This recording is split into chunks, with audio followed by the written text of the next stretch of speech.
bienvenidos. Regresamos a hoy mismo. Ya tenemos en línea telefónica al licenciado Rolando Emanuel Jiménez. Licenciado, buenos días. Bienvenido a PAB. Muy buenos días, Alfonso, y buenos días a los que siempre nos escuchan por estas ondas.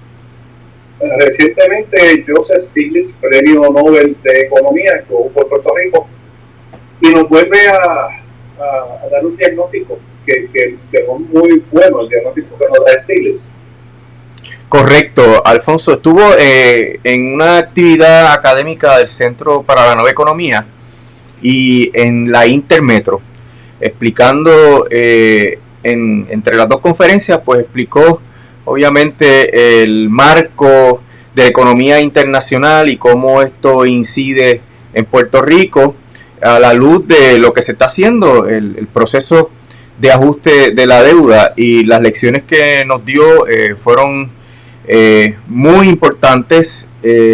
Sabes que él está mirando este asunto de la deuda desde hace mucho tiempo, y al principio, cuando se aprobó la ley promesa, junto al economista argentino Martín Guzmán, que actualmente es el ministro de Economía de la Argentina, nos explicaron cuánto era lo que Puerto Rico podía pagar en un proceso de ajuste de deuda, es decir, cuál es el nivel máximo que podía asumir Puerto Rico como servicio a la deuda, y ellos nos dijeron que eso tenía que estar por los 600 millones, 700 millones, para que fuera sostenible, porque uno de los elementos más importantes en el proceso de ajuste de la deuda, lo hemos discutido aquí en muchas ocasiones, es que se pueda completar el pago, que no se caiga en una segunda quiebra, que es lo peor que le puede pasar a un país. Y Stiglitz de entrada nos dice que el 50% de los países que ajustan su deuda, que reestructuran su deuda, vuelven a caer en una segunda quiebra en 5 años. Así que imagínate las perspectivas que tiene Puerto Rico cuando el propio economista principal de la Junta de Control Fiscal dice que la deuda de Puerto Rico no sería sostenible para el año 2036. Aquí el issue, como hemos hablado anteriormente, no es cuándo, si la segunda quiebra va a ocurrir o no va a ocurrir. El issue es cuándo va a ocurrir. Los economistas locales dicen que podría ocurrir muy temprano, ¿verdad? El economista de la Junta dice que ocurriría en el 2036, así que es cuestión de tiempo. Y Stiglitz nos explica el contexto internacional, particularmente con la pandemia, Alfonso, que ha afectado las relaciones económicas y ha deteriorado las economías de los países desarrollados y de los países pobres del planeta, y cómo eso incide sobre Puerto Rico.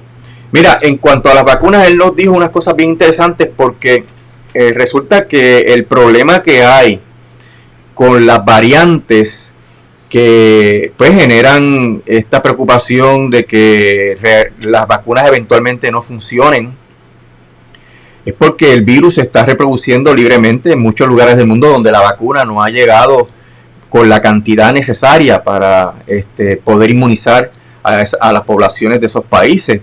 Aún en los países desarrollados, porque Estados Unidos está realmente atrás en el proceso de inmunización, y por eso es que allá todavía los niveles de infecciones están bien altos. Pero Stiglitz dice, la mala distribución de las vacunas hace que las variantes sigan propagándose y que jamás salgamos de este problema, o que realmente el virus se modifique de una manera que no haya forma de atacarlo o de conseguir una vacuna eficaz. Y eso se debe a los problemas de licenciamiento, en donde obviamente estas compañías farmacéuticas que crearon esa vacuna con tecnologías que se financiaron con fondos públicos, Alfonso, que es la ironía. La tecnología base para la vacuna se financió con fondos públicos, y ahora las ganancias billonarias que obtienen las compañías farmacéuticas pues no se distribuyen, no se tiene la solidaridad, ¿verdad?, con los otros países. Para ponerte un ejemplo, el sistema de licencia establece que en Sudáfrica hay una fábrica para hacer vacunas, pero tiene que venderle el 90% de la producción a Europa. Y por eso es que pues no hay suficiente vacuna para el resto del planeta. Pues Stiglitz lo que nos dice es, mira, el problema de la pandemia va a seguir hasta que no haya un sistema de licenciamiento compulsorio para que haya distribución. Canadá compró 3 veces más vacunas que las que necesita para su población. Ese hoarding, ¿verdad? Ese acaparamiento de la vacuna va a seguir dando candela económica en el planeta, lo que augura muchos años de dificultades. Y eso para Puerto Rico es fatal, porque como dijimos, cualquier cosa que empeore un poco la economía, pues va a hacer que no se pueda cumplir con el plan de ajuste de la deuda.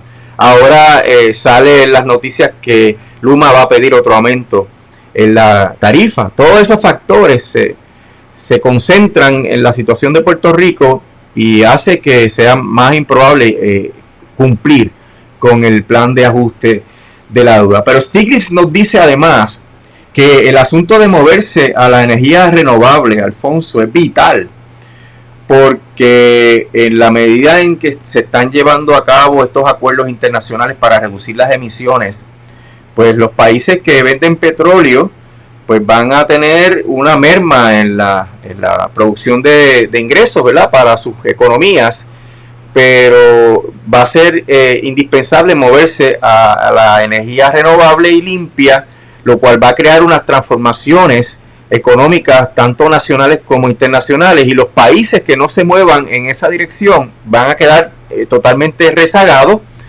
porque van a quedar presos del mercado de petróleo, en un mercado de petróleo donde la demanda baja y donde las tecnologías se van modificando, generándose obviamente sectores industriales nuevos que no benefician a esos países. Y aquí pues la enseñanza que tenemos de ese asunto, de cómo la energía renovable se va privilegiando en la economía global, es que Luma aquí no quiere promover las metas de energía renovable que tenemos. Se supone que para el 2025 la energía renovable aquí en Puerto Rico sea un 40%, y nada que haya hecho la Junta, y mucho menos Luma, quien ha dicho abiertamente que se opone a que se establezca una política pública de distribución de los recursos para que la gente pueda poner las placas solares en sus techos, de manera que el sistema sea distribuido, ¿verdad? Y al ser distribuido sea mucho más fuerte, mucho más resiliente.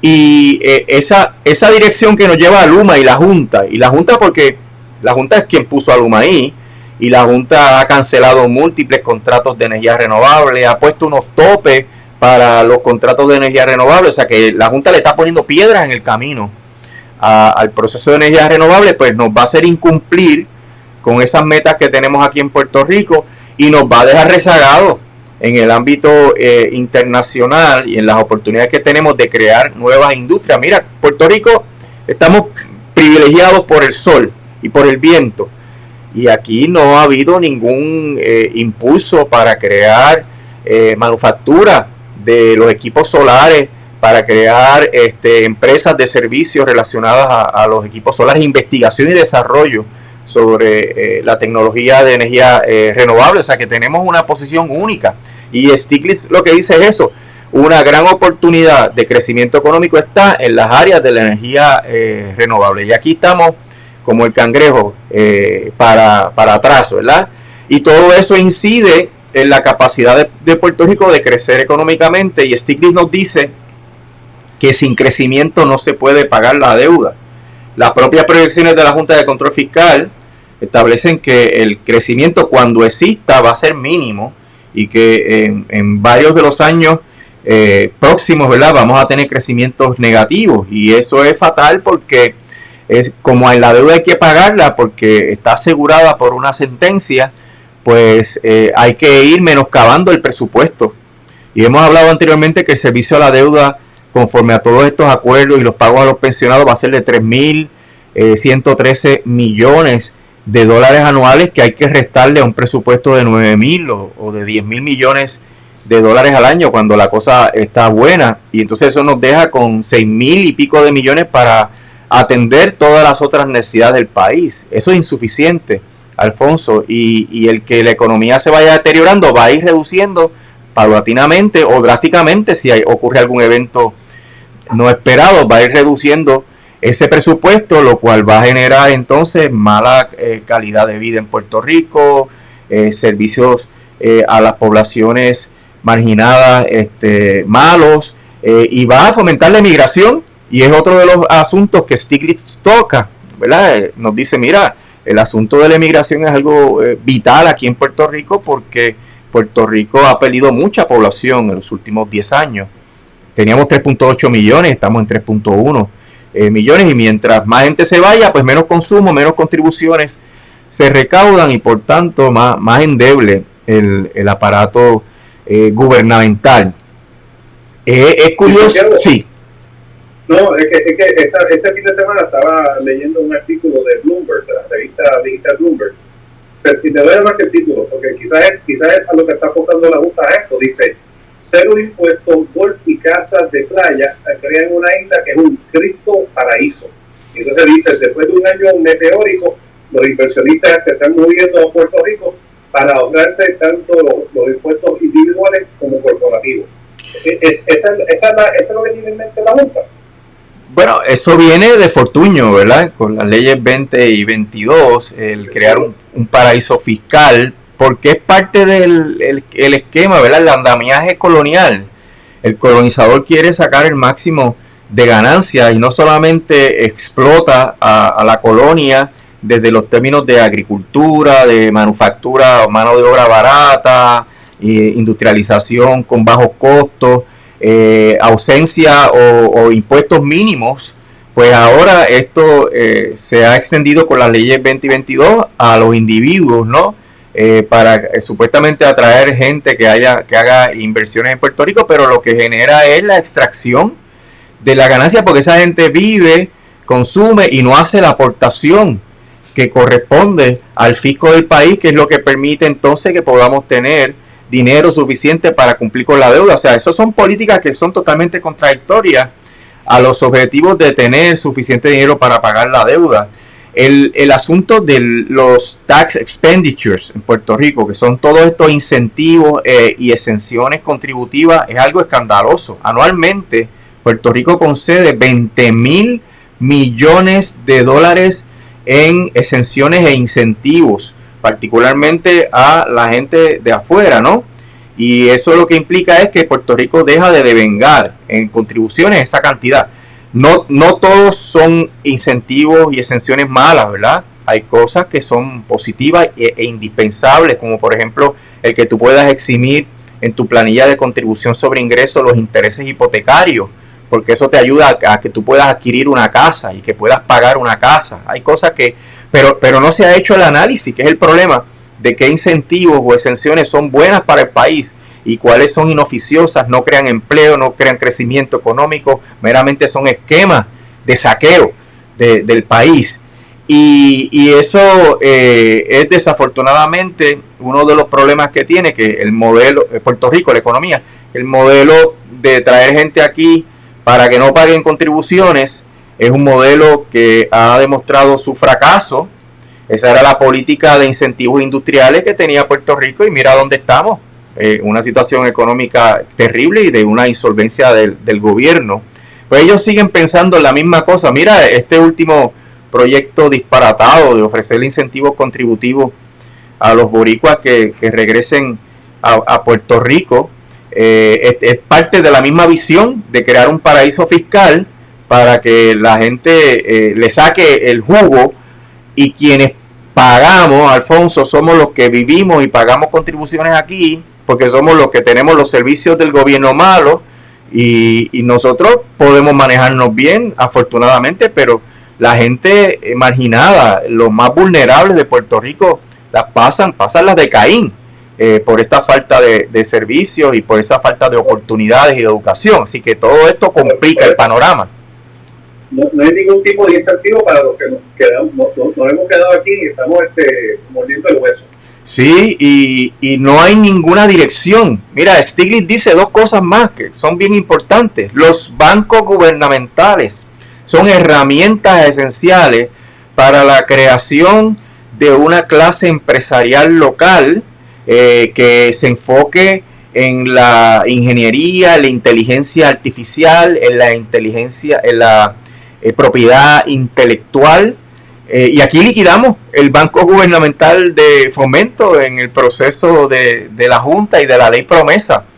Y esto es absurdo en un sistema, una isla, ¿verdad?, que tiene un problema de que la clase privada, el sector privado es pequeño y poco desarrollado.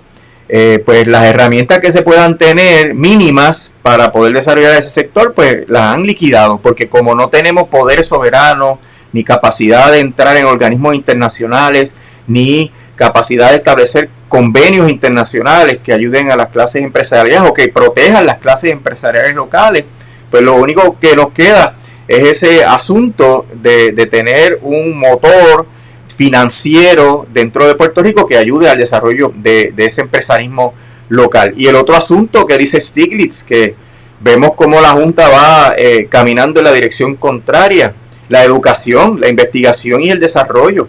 Hace falta una UPR robusta. En vez de cortarle fondos, lo que hay que ponerle chavos a la Universidad de Puerto Rico para que se genere los profesionales que puedan obtener financiamiento de un banco gubernamental robusto que permita entonces el establecimiento de empresas que empleen puertorriqueños, que tengan las capacidades. Todo eso está es claro, es evidente que hay que hacerlo, y la Junta no anda en esa ruta, lo que augura obviamente que no vamos a tener expectativas de crecimiento económico. Y dentro de ese contexto, Alfonso, las enseñanzas de Stiglitz, ¿verdad?, aunque ya él había dicho mucho de esto anteriormente, pero ha actualizado la información a la luz de la pandemia, pues no presenta un panorama halagador sobre la viabilidad y el cumplimiento del plan de ajuste de deuda, que de paso la expectativa mía es que la jueza resuelva entre hoy y el miércoles, aunque tiene vista el miércoles de estas vistas ómnibus que ella hace mensualmente o cada 40 días, pero el acuerdo con los bonistas vence el 15. Los bonistas y la Junta podrían extender el acuerdo, pero dentro de todo este contexto, pues mi expectativa es que la jueza resuelva la cuestión del plan de ajuste de deuda en los próximos días. La fecha era el 15 de diciembre o el 16. 15 de diciembre vencía el acuerdo. Pues ya el 16 están fuera del acuerdo, pero de seguro ellos no lo van a dejar vencer, lo van a extender porque cumplieron con todas las expectativas en términos de que se sometiera el caso y que la jueza lo evalúe. Así que lo que falta es esperar el resultado. Luego vamos a ver las consecuencias de ese plan de ajuste de deuda una vez sea final y firme, porque sabes que los opositores podrían apelar, y ahí hay un grupo militante. Digo militante porque han radicado mociones cada vez que la Junta hace alguna enmienda a los documentos. Los que se están oponiendo han radicado oposiciones adicionales, y en ese sentido es previsible que apelen el plan de ajuste de deuda que confirme la jueza, y el circuito tendría que considerar esto. Ellos tienen que pedir la paralización de la implantación del plan para que la apelación no se haga académica, pero a la luz de la jurisprudencia del circuito en el caso de Cofina, es previsible que el circuito, si la jueza no paraliza, que el circuito entonces paralice el caso para que no se haga académica la apelación. Así que en ese escenario, a menos que la Junta esté negociando particularmente con las entidades que están reclamando dinero porque fueron expropiadas sin darle la justa compensación, que haya un issue constitucional importante, sustancial. Puede ser que estén negociando y presenten otra enmienda al plan y que incluyan. Lo que pasa es que hay 390 millones, Alfonso, en esas reclamaciones, y la Junta dijo que lo que le quedaba a fondo eran 500 millones, así que quedaría bien apretadita la situación del plan de ajuste de deuda, lo que abona más al problema de la viabilidad. Mientras más apretado quede el plan de ajuste de deuda, más probable se hace que no se pueda cumplir, porque si tu presupuesto son $101 y tus obligaciones son $100, a la primera que se cruce una enfermedad, un problema, se rompa el carro, pues te quedaste fuera, no pudiste cumplir con tus obligaciones. Se perdió todo. Licenciado, antes de concluir el diálogo, quería un comentario suyo sobre la situación de la corrupción en Puerto Rico. Son dos alcaldes de dos municipios, bueno, son dos municipios que tienen mucho dinero. Cataño, aunque parece un municipio pobre, tiene una facilidad ahí para la alcaldía. Vendrán más. Esta corrupción ya, como dicen los memes, ya alcanzamos la corrupción de rebaño. Pues mira, yo creo que a la luz de la información que ha salido, donde esta persona podría haber estado alambrada y hablando con gente sobre estos temas durante un año, es previsible que haya más casos. Esto depende de que el gran jurado pues emita las acusaciones. Cuando se le pregunta al jefe de la fiscalía si vienen otros casos, él dijo, vamos a ver. Pues yo interpreto eso como no cerrando la puerta, y el vamos a ver como que deben estar, el gran jurado debe estar sesionando sobre diferentes acusaciones. Y yo pensaba, y lo habíamos hablado antes de entrar al aire, que discutiéramos ese tema más a fondo. Eso es un tema que amerita una intervención completa, porque aquí se analiza la corrupción desde una perspectiva bien superficial, Alfonso. Y la corrupción tiene unas raíces bien profundas y toda una serie de variables que hay que mirar. Pero dentro del sistema colonial nuestro, la misma estructura colonial agudiza el problema de la corrupción. Hay corrupción en todos los países del mundo. Hay corrupción en la gran corporación, como dicen nuestros amigos, colegas de la radio, ¿verdad? Pero en la colonia, Alfonso, el problema es peor. Y me gustaría tal vez la semana que viene saquemos un ratito y hablemos más a fondo, y a lo mejor hay noticias adicionales durante esta semana sobre el tema, y me parece que lo podríamos analizar con mayor amplitud y profundidad. Así será entonces. Licenciado, muchísimas gracias. Siempre estamos a la orden, Alfonso, que pase buena semana. Un buen día, gracias.